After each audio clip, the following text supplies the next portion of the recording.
Hello అండి అందరికీ. అనుకోని ప్రేమ పార్ట్ 51. మరిక ఆలస్యం చేయకుండా కథలోకి వెళ్దాం.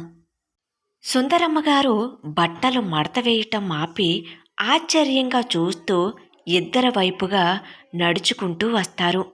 ఆమె దగ్గరకు వచ్చి చూసేసరికి ఛాయా మెడలో మెరుస్తున్న నల్లపూసలు కనిపిస్తాయి. ఆమె ఆశ్చర్యంతో, ఆదిత్య, ఛాయా, ఏంటిది? ఛాయా మెడలో నల్లపూసలేమిటి?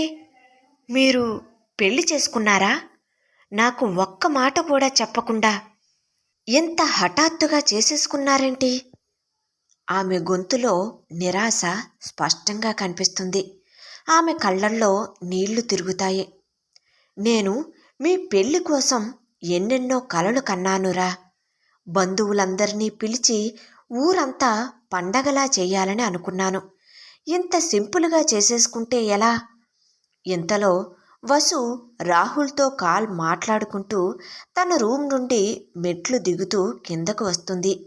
ఆదిత్య ఛాయాలను ఆ పరిస్థితుల్లో చూసి షాక్ అవుతూ, రాహుల్, నేను నీతో తర్వాత మాట్లాడతాను అని హడావుడిగా కాల్ కట్ చేస్తుంది.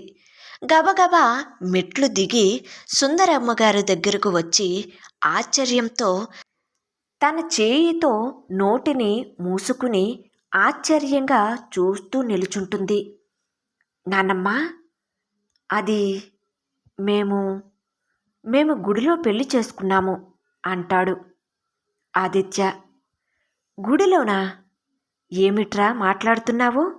నేను ఎంతో గ్రాండ్గా పెళ్లి చేయాలని అనుకున్నాను అంటుంది సుందరమ్మగారు దిగ్భ్రాంతిగా. ఏంటన్నయ్యా, ఇది నిజమేనా? మీరు ఎందుకు ముందుగానే చెప్పలేదు? నేను మీ పెళ్లికి ఎంత సంతోషంగా గడిపేదాన్నో అంటుంది వసు. ఆదిత్య ఇబ్బందిగా ఛాయా వైపు చూస్తాడు. ఛాయ తల దించుకుని అలా నిలబడి ఉంటుంది. కానీ ఆమె మనసులో ఆదిత్యను తిట్టుకుంటూనే ఉంటుంది. నాన్నమ్మ, పరిస్థితులు అలా జరిగిపోయాయి. ఛాయ వాళ్ళ ఇంట్లో మా ప్రేమను ఒప్పుకోవటం లేదు. అందుకే ఇక తొందరగా పెళ్లి చేసేసుకోవలసి వచ్చింది అంటాడు ఆదిత్య. ఆ మాట వినిన ఛాయ కనుగుడ్లు మెటకరించుకుంటూ, నేను సరిపోలేదా? ఇప్పుడు ఈ ఘనకార్యంలోకి మా ఫ్యామిలీను కూడా తీసుకువచ్చేశావా మహానుభావా అని ఆదిత్య వైపు తన తల తిప్పి అతనిని చూస్తూ అనుకుంటుంది. కానీ మేము మళ్ళీ అందరినీ పిలిచి గ్రాండ్గా రిసెప్షన్ ఏర్పాటు చేస్తాము. అప్పుడు మీ కోరిక తీరుతుంది నాన్నమ్మ అంటాడు ఆదిత్య. సుందరమ్మగారు అనుమానంగా వారిద్దరి వైపు చూస్తారు. ఆమెకు ఏదో తేడాగా అనిపిస్తుంది. ఆదిత్య ఎప్పుడూ ఇంత తొందరగా ఏ పని చెయ్యలేదు. ఈ పెళ్లి మాత్రం చాలా హడావిడిగా చేసేసుకున్నాడు. ఛాయా ముఖంలో కూడా పెళ్ళైన సంతోషం కనిపించటం లేదు ఆమెకి. నిజం చెప్పండి ఆదిత్య, మీ మధ్య నిజంగా ప్రేమ ఉందా? లేక నా సంతోషం కోసం మీరు ఇలా చేస్తున్నారా? అమ్మా ఛాయ, నీకు ఏమైనా ఇబ్బంది ఉందా? ఎవరైనా నిన్ను బలవంతం చేస్తున్నారా అని అడుగుతుంది సుందరమ్మగారు. సుందరమ్మగారి ప్రశ్న ఛాయాను మరింత ఇబ్బందికి గురిచేస్తుంది.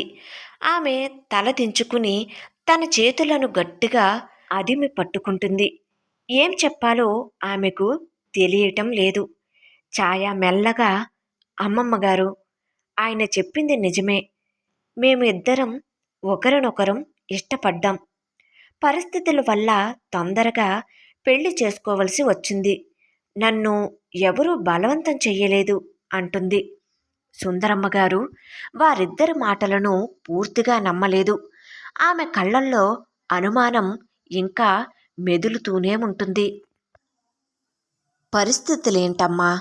అంత అత్యవసరం ఏమొచ్చింది? నాకు వివరంగా చెప్పండి అసలు. ఆదిత్య ఆఫీసు పని మీద బెంగుళూరు వెళ్ళొచ్చాడు కదా. బెంగుళూరు అనే మాట విన్న ఛాయ తన నోటిలోనే బెంగుళూరా? వీళ్ళు వెళ్ళింది గోవా కదా?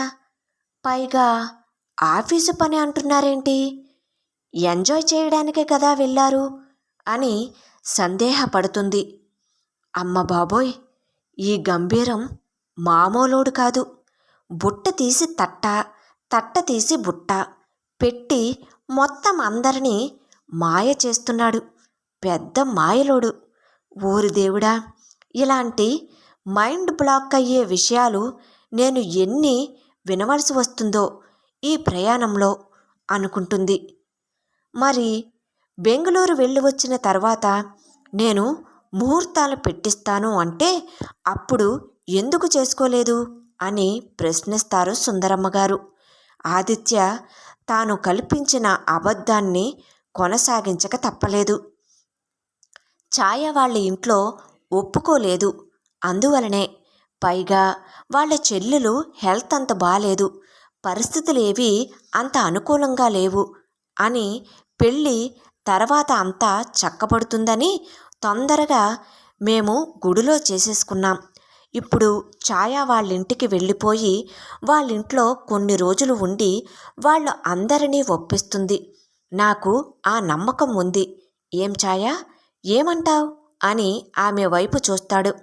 ఛాయ ఆశ్చర్యంగా తలను అడ్డంగా నిలువుగా ఎటు ఊపాలో అర్థం కాక తన తలను ఎటు పడితే అటు ఊపుతుంది. సుందరమ్మగారు నిట్టూరుస్తారు. ఆమె ఇంకా పూర్తిగా నమ్మలేదు ఆ విషయాన్ని. వారిని ఎక్కువ ఇబ్బంది పెట్టకూడదని ఆమె అనుకుంటారు. మీ ఇష్టం నాన్న, కానీ నా మనసు ఏదో నమ్మడం లేదు. గ్రాండ్గా పెళ్లి చేయాలని నాకెన్ని ఆశలు ఉండేవో అని అంటూ చిట్టిని హారతి పళ్ళెం తీసుకురమ్మంటారు సుందరమ్మగారు. తొందరగా చిట్టి, నా కోడలికి దిష్టి తీయాలి అంటారు సుందరమ్మగారు. అక్కడే నిలుచుని టీవీ సీరియల్ జరుగుతున్నట్లు చూస్తున్న చిట్టి తన చేతిలో ఉన్న గరిటెతో చేయిని పైకెత్తి, అమ్మగారు వస్తున్నాను అని వంటగదిలోకి పరుగున వెళ్తుంది. ఆదిత్య తన చేతిలో ఉన్న పూలదండను తనంతట తానే మెడలో వేసేసుకుంటాడు. ఛాయ అతడిని గమనించి, ఇది మాత్రం కరెక్ట్ చేశావు, లేకపోతే బాబోయ్ అని జరగబోయే ప్రమాదాన్ని తలుచుకుని ఆమె కూడా తన చేతిలో ఉన్న దండను తన మెడలో వేసేసుకుంటుంది. అనుకోని ప్రేమ కథ కొనసాగుతుంది. Thank you.